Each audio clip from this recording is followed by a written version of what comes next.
नमस्कार दोस्तों, मैं हूं दीपक चौरसिया और मेरे सोशल मीडिया के मंच पर आपका स्वागत है। फेसबुक, यूट्यूब, इंस्टा, ट्विटर, इसके माध्यम से मैं लगातार आपसे कनेक्ट होता हूं और आप मुझे अपना भरपूर प्यार देते हैं। मेरा एक ट्वीट आया था जिसमें मैंने ये कहा था कि फांसी की सजा को बदलने का अधिकार अगर महामहिम राष्ट्रपति को है तो फिर महामहिम राष्ट्रपति को सुप्रीम कोर्ट आदेश कैसे दे सकता है। सुप्रीम कोर्ट का आदेश सिर्फ एक व्यक्ति बदल सकता है, वो है महामहिम राष्ट्रपति, और उन्हीं महामहिम राष्ट्रपति को सुप्रीम कोर्ट आदेश दे रहा है। उसके बाद कई तरह के बयान आए, निशिकांत दुबे का बयान आया, मनन मिश्र का बयान आया जो खुद बड़े वकील भी हैं, उन्होंने क्या कहा वो बताऊंगा, निशिकांत दुबे ने क्या कहा ये बताऊंगा। दिनेश शर्मा ने भी निशिकांत दुबे से मिलती जुलती बात कही। दिनेश शर्मा सांसद है, मनन मिश्र भी सांसद हैं और साथ ही साथ निशिकांत दुबे भी सांसद है। तो तीन सांसदों के बयान एकाएक आ गए हैं। इसलिए बड़ा सवाल यहां पर यह खड़ा हो गया है कि क्या सुप्रीम कोर्ट के लिए भी ध्यान से सुनिएगा मेरी लाइन, क्या सुप्रीम कोर्ट के लिए भी लक्ष्मण रेखा होनी चाहिए। और जैसा कि सब कोई कह रहे हैं, इन तीन सांसदों ने साफ तौर पर कहा सुप्रीम कोर्ट अपनी लक्ष्मण रेखा लांघ रखा है। मेरा यह मानना है कि व्यक्ति को अपनी सीमा और अपनी हद खुद तय करनी चाहिए और इसी को हम लक्ष्मण रेखा कहते हैं। आपको पता है ना, जब भगवान श्री लक्ष्मण वन में जा रहे थे और रावण जो है भेष बदल के आने वाला था, तो भगवान लक्ष्मण ने चारों तरफ एक लक्ष्मण रेखा खींच दी थी और कहा था कि इस रेखा से अगर आप बाहर जाएंगी तो आपको दिक्कत होगी। माता सीता वो लक्ष्मण रेखा क्रॉस कर देती है। ये हमारी मोरल स्टोरीज के अंदर है, ये हमारी माइथोलॉजिकल और हिस्टोरिकल स्टोरीज के अंदर है, और रावण माता सीता का हरण कर लेता है। तो लक्ष्मण रेखा हर किसी के लिए होनी चाहिए, लेकिन लक्ष्मण रेखा को भी उसी संस्था को डिसाइड करना चाहिए। लेकिन आज जो चर्चा चली है, क्या उसके पीछे कोई लॉजिक है, क्या उसके पीछे कोई तर्क है? मैं ये मानता हूं उसके पीछे निसंदेह एक तर्क है। मुझे ये लगता है कि सुप्रीम कोर्ट को जो है कानून की व्याख्या तो करनी चाहिए, लेकिन सुप्रीम कोर्ट खुद कानून बनाने लगे, सुप्रीम कोर्ट खुद महामहिम को आदेश देने लगे, तो ये मामला थोड़ा गड़बड़ा जाता है। तब हम ये बात जरूर कह सकते हैं कि लक्ष्मण रेखा सुप्रीम कोर्ट को अपनी तय करनी होगी। क्या सुप्रीम कोर्ट की इस लक्ष्मण रेखा को सरकार तय कर सकती है? जो आया था ना नेशनल जुडिशियल अकाउंटेबिलिटी कि जजों का नियुक्ति कैसे होगी, जजों को किस तरह से रखा जाएगा, किस तरह से लिया जाएगा, सुप्रीम कोर्ट ने उस पूरे के पूरे नेशनल जुडिशरी अकाउंटेबिलिटी बिल को पूरा का पूरा खत्म कर दिया, उस कानून को ही पूरा का पूरा खत्म कर दिया।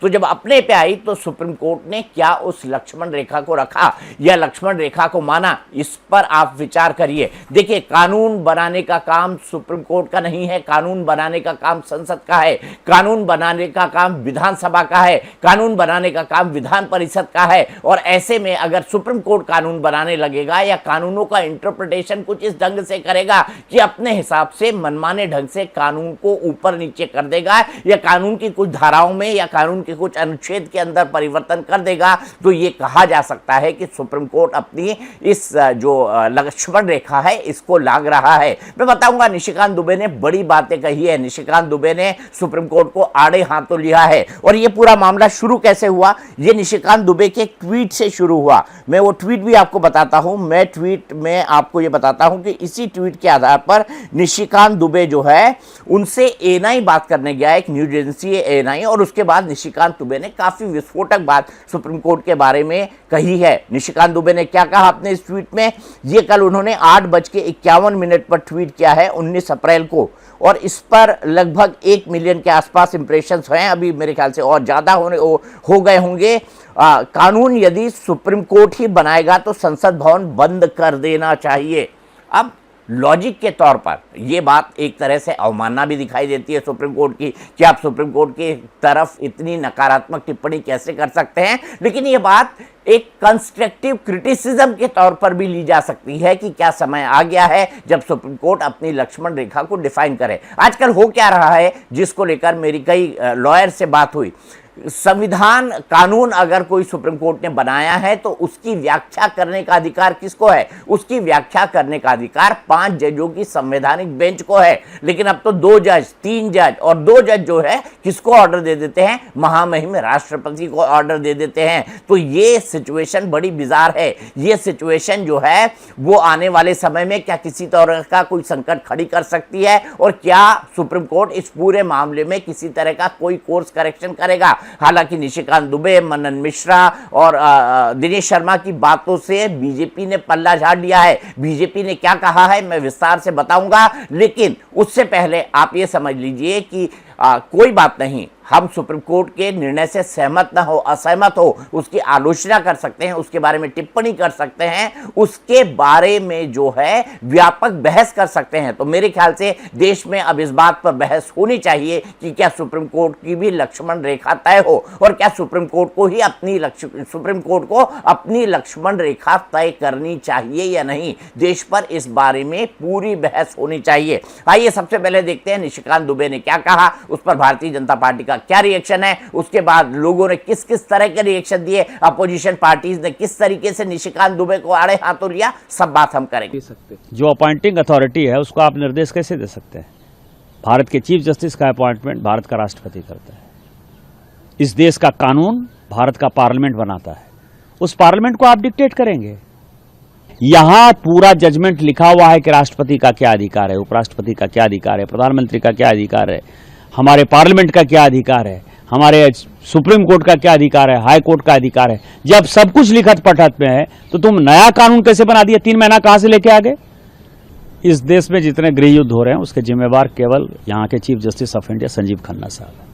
तो निशिकांत दुबे ने पहले क्या टिप्पणी की? निशिकांत दुबे ने टिप्पणी की कि अगर कानून बनाने का काम सुप्रीम कोर्ट को ही करना है तो संसद को बंद कर देना चाहिए। काफी तीखी प्रतिक्रिया है। क्या संसद को वाकई बंद किया जाना चाहिए? क्या निशिकांत इस तरह की बात कह रहे हैं? लेकिन हाल ही के दिनों में सुप्रीमेसी की जंग चली है, सरकार बड़ी या सुप्रीम कोर्ट बड़ा, उस जंग के चलते कुछ ऐसी सिचुएशन जरूर आई है जिससे न्यायपालिका और सरकार के बीच टकराव होता हुआ दिखाई दे रहा है। हालांकि इस टकराव को दूर करने की जेपी नड्डा ने बहुत कोशिश की। उनका मानना है कि किसी भी सांसद को इस तरह की बात सर्वोच्च न्यायपालिका के बारे में नहीं करनी चाहिए, ये अच्छा संकेत नहीं देता है। लेकिन फिर भी निशिकांत दुबे ने जो कुछ कहा उस पर ध्यान दिया जाना चाहिए या नहीं दिया जाना चाहिए? मेरा मानना है कि जरूर ध्यान दिया जाना चाहिए, और मेरा यह मानना है कि इस पर व्यापक चर्चा भी देश में होनी चाहिए। निशिकांत दुबे ने क्या कहा, और मैं यहां उनको कोट कर रहा हूं, ये पूरा ग्राफिक भी दिखा रहा हूं, बाद में मैं निशिकांत दुबे की आपको स्टेटमेंट भी सुनाऊंगा। सनातन की परंपरा है, लाखों सालों की परंपरा है। राम मंदिर, कृष्ण मंदिर, शिव मंदिर की बात होगी तो आप कहोगे कि कागज दिखाओ। मुगलों के आने के बाद जो मस्जिद बने हैं उसमें आप कहते हो कि कागज कहां से लाओगे? देश में धार्मिक युद्ध भड़काने के लिए सुप्रीम कोर्ट जिम्मेदार है। सुप्रीम कोर्ट का एकमात्र उद्देश्य है show me the face will show you the law.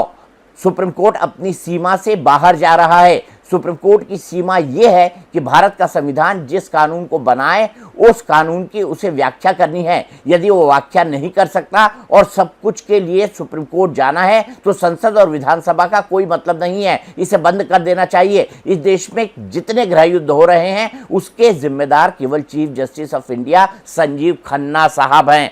अब ये तीखी बात उन्होंने संजीव खन्ना के लिए भी कर दी है। इसी पर कई सारी विपक्षी पार्टी जो है वो निशिकांत दुबे के खिलाफ कानूनी कार्रवाई की बात कर रही हैं। ये तो बहुत बड़ा आरोप है कि जितने भी मजहबी फसाद हो रहे हैं, गृह युद्ध हो रहे हैं, उसके लिए चीफ जस्टिस संजीव खन्ना खुद जिम्मेदार हैं। अब उनके ही सपोर्ट में मनन मिश्र जो सुप्रीम कोर्ट के जो लॉयर्स की संस्था है उसके भी अध्यक्ष हैं, वो क्या कहते हैं? वो ये कहते हैं कि मणिपुर पे तो सुप्रीम कोर्ट ने सुओ मोटर एक्शन ले लिया, लेकिन मणिपुर पे सुओ मोटर एक्शन हुआ, लेकिन पश्चिम बंगाल पर सुप्रीम कोर्ट ने किसी तरह का कोई सुओ मोटर एक्शन नहीं लिया। ये क्या दिखाता है? ये भी अपने आप में एक बहुत बड़ा सवाल है। मैं आपको बताऊंगा, अरुण जेटली एक जमाने में हमको पढ़ाने के लिए क्या कहते थे, हमको समझाने के लिए क्या कहते थे कि टेल एंडर जजमेंट क्यों और कैसे लिखे जाते हैं, क्योंकि टेल एंडर जजमेंट क्या होते हैं ये मैं आपको समझाऊंगा। लेकिन अभी मैं आपको बता देता हूं कि निशिकांत दुबे ने जो कहा है, मैंने वर्बेटम तो आपको दिखा दिया, लेकिन उनका स्टेटमेंट भी सुन लीजिए। इसके दो पहलू हैं, एक पहलू मैंने दिखाया है, यहां पर मैं आपको दोनों पहलू दिखाने जा रहा हूं। आर्टिकल 368 कहता है कि इस देश के संविधान को, पार्लियामेंट को सभी कानून बनाने का अधिकार है। कानून की व्याख्या करने का अधिकार सुप्रीम कोर्ट का है। वो कह रहा है कि 3 महीने में जो है राष्ट्रपति बता दें कि क्या करना है, 3 महीने में गवर्नर बता दें कि क्या करना है, आप जब राम मंदिर का विषय होता है तो आप राम मंदिर में कहते हो कि कागज दिखाओ, कागज दिखाओ। कृष्ण जन्मभूमि का मामला आएगा मथुरा में तो कहोगे कागज दिखाओ। आप जब शिव की बात होगी, ज्ञानवापी मस्जिद की बात आएगी, कागज दिखाओ। मुगलों के आने के बाद जो मस्जिद बने हैं उसके लिए कहते हैं कि आप कागज कहां से दिखाओ। इस देश में धार्मिक युद्ध भड़काने के लिए केवल और केवल सुप्रीम कोर्ट जिम्मेवार है। अब एक एक करके 3 लोग सामने आए। निशिकांत दुबे आए, उसके बाद दिनेश शर्मा आए, उसके बाद मनन मिश्रा आए। दिनेश शर्मा ने क्या कहा, ये मैं उनको कोट कर रहा हूं। भारत के संविधान के अनुसार कोई भी लोकसभा और राज्यसभा को निर्देशित नहीं कर सकता, कोई भी राष्ट्रपति को चुनौती नहीं दे सकता, क्योंकि राष्ट्रपति सर्वोच्च है। ये दिनेश शर्मा ने कहा। वो उत्तर प्रदेश के उप मुख्यमंत्री थे, राज्यसभा सांसद हैं भारतीय जनता पार्टी के, और वरिष्ठ नेताओं में इनकी गिनती होती है। मनन मिश्रा ने क्या कहा ये मैं आपको बता चुका हूं। अब सबसे बड़ी बात जो है वो ये है कि क्या देश में ये बहस शुरू हो गई है। इस बात को दबाने की बेहद कोशिश होगी कि सुप्रीम कोर्ट पर कोई सांसद ऐसी टिप्पणी क्यों कर सकता है। असदुद्दीन ओवैसी से लेकर कांग्रेस तक जो है इस पूरे मामले में कार्रवाई की बात कर रहे हैं। इसके चलते भारतीय जनता पार्टी को थोड़ी ना थोड़ी हीट जरूर महसूस हुई होगी, थोड़ी गर्मी जरूर महसूस हुई होगी। इसी के बाद भारतीय जनता पार्टी ने क्या किया है, भारतीय जनता पार्टी के अध्यक्ष जेपी नड्डा ने एक्स पर एक क्लेरिफिकेशन डाला है। उस एक्स के क्लेरिफिकेशन को मैं आपको बता देता हूं। उन्होंने क्या कहा है जेपी नड्डा ने, उन्होंने इस पूरे विवाद पर ठंडा पानी डालने की कोशिश की है। उन्होंने इस पूरी गर्मी पर ठंडा पानी डालने की कोशिश की है। भाजपा सांसद निशिकांत दुबे और दिनेश शर्मा का न्यायपालिका एवं देश के चीफ जस्टिस पर दिए गए बयान से भारतीय जनता पार्टी का कोई लेना देना नहीं है। पल्ला झाड़ लिया है, पल्ला झाड़ दिया है। ये इनका व्यक्तिगत बयान है, लेकिन भाजपा ऐसे बयानों से न तो कोई इत्तेफाक रखती है और न कभी भी ऐसे बयानों का समर्थन करती है। भाजपा इस बयान को सिरे से खारिज करती है।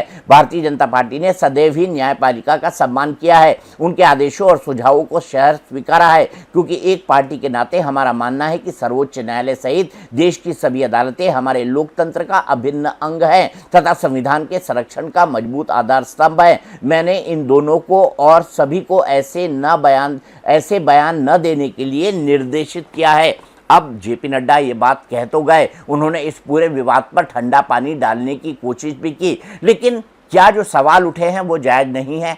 क्या उपराष्ट्रपति, महामहिम उपराष्ट्रपति ने जो बात कही कि 142 के तहत 2 जजों की बेंच किस तरह से महामहिम राष्ट्रपति जी श्रीमती द्रौपदी मुर्मू को आदेश दे सकती है कि 3 महीने के अंदर फला बिल को क्लियर किया जाए, ये भी तो अपने आप में बड़ा सवाल है। ऐसे में अगर कानून बनाने के निर्देश राष्ट्रपति को दिए जाएंगे और वक्फ कानून में सुप्रीम कोर्ट की कोई जज जब चाहेगी किसी कानून पर रोक लगा देगी, या कानून पर रोक लगाने के बजाय जो है वो किसी एक पक्ष के फेवर में खेलने लगेगी। हाल ही में आपने देखा होगा बड़े बड़े वकील सामने आए, विष्णु शंकर जैन आए, अश्विनी उपाध्याय आए, कई सारे और लोग भी आए। वो कई सारे और लोग क्या कह रहे हैं, वो भी कमोबेश यही बात कह रहे हैं। वो भी कमोबेश यही बात कर रहे हैं कि मुस्लिम पक्ष के लिए सुप्रीम कोर्ट का रुख एक होता है और हिंदू पक्ष के लिए एक होता है। विष्णु जैन ने इसका उदाहरण देते हुए साफ साफ कहा था कि हमने कई सारे मुद्दों पर कि हिंदू एंडोमेंट बोर्ड के अंदर आप गैर हिंदू सदस्य कैसे रख सकते हैं, इससे लेकर प्लेसेस ऑफ वर्शिप एक्ट से जुड़े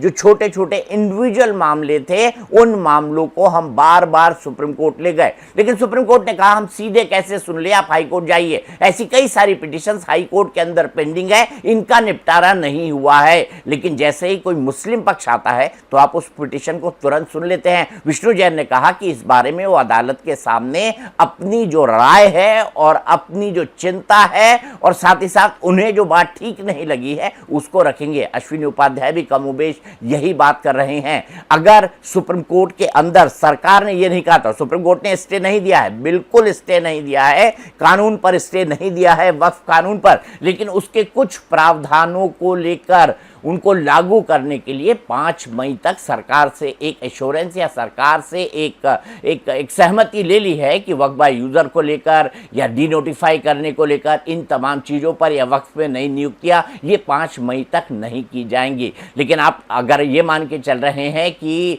जगत प्रकाश नड्डा के इस बयान के बाद ये पूरा का पूरा मामला शांत हो जाएगा। आपने कई सारी प्रतिक्रियाएं इस पूरे मामले पर सुनी हैं, आपने कपिल सिब्बल की प्रतिक्रिया इस पूरे मामले पर सुनी है, आपने असदुद्दीन ओवैसी की प्रतिक्रिया इस मामले पे सुनी है, आपने केसी वेणुगोपाल और कांग्रेस के कई नेताओं की प्रतिक्रिया इस बारे में सुनी है। ये सभी निशिकांत दुबे के ऊपर कार्रवाई की बात कर रहे हैं। ऐसे में ये मामला क्या आके सीधे पल्ला झाड़ लेने से ठंडे बस्ते में चला जाएगा? मुझे ऐसा नहीं लगता। और लोकतंत्र के हित में है, समाज के हित में है, भारत जो दुनिया का सबसे बड़ा लोकतंत्र है उसके हित में है कि सुप्रीम कोर्ट की क्या लक्ष्मण रेखा हो, उस पर आज चर्चा शुरू हो। और चर्चा एक व्यापक बहस के तौर पर होनी चाहिए। ये चर्चा सभी जगह चलनी चाहिए। आप बड़ी बड़ी स्ट्रांग रिएक्शंस मैं सोशल मीडिया पे देख रहा हूं इस पूरे मामले के बारे में। मैं कुछ ट्वीट्स निकाल के आपको बताऊंगा भी कि लोग मेरे इन ट्वीट्स के बारे में क्या सोचते हैं, लक्ष्मण रेखा के बारे में क्या सोचते हैं। मैं आपको बताऊंगा, समझाऊंगा और ये बताऊंगा कि क्या दो तरह के जो अलग अलग व्यूज सामने आ रहे हैं कि क्या सुप्रीम कोर्ट की लक्ष्मण रेखा होनी चाहिए या नहीं होनी चाहिए, ये सबसे देखने वाली बात होगी। इसी पर हम आगे लगातार बात करते रहेंगे और इससे जुड़े हुए हर छोटे मोटे पहलू को भी आपको बताते रहेंगे। फिलहाल मेरी इस खास पेशकश में इतना ही, लेकिन इतना जरूर कहूंगा आप लोग बहुत प्यार और सम्मान दे रहे हैं, मैं ऐसे विषयों पर बताता रहूंगा। लेकिन आज आप कमेंट बॉक्स में लिखें, क्योंकि मैं हर उस कमेंट को उठाकर उस पर एक वीडियो तैयार करना चाहता हूं। तो मेरे जितने भी समर्थक हैं, मेरे जितने भी फैंस हैं, मुझे लगातार देखने वाले हैं, वो यूट्यूब की इस वॉल पर लिखें, वो फेसबुक की वॉल पर लिखें कि क्या सुप्रीम कोर्ट की लक्ष्मण रेखा होनी चाहिए। क्या सवाल क्या है? क्या सुप्रीम कोर्ट की लक्ष्मण रेखा होनी चाहिए, हाँ या नहीं? होनी चाहिए तो क्यों, नहीं तो क्यों? और इस पर आप अपनी राय दें। मैं उसी पर एक वीडियो बनाऊंगा अगला कल।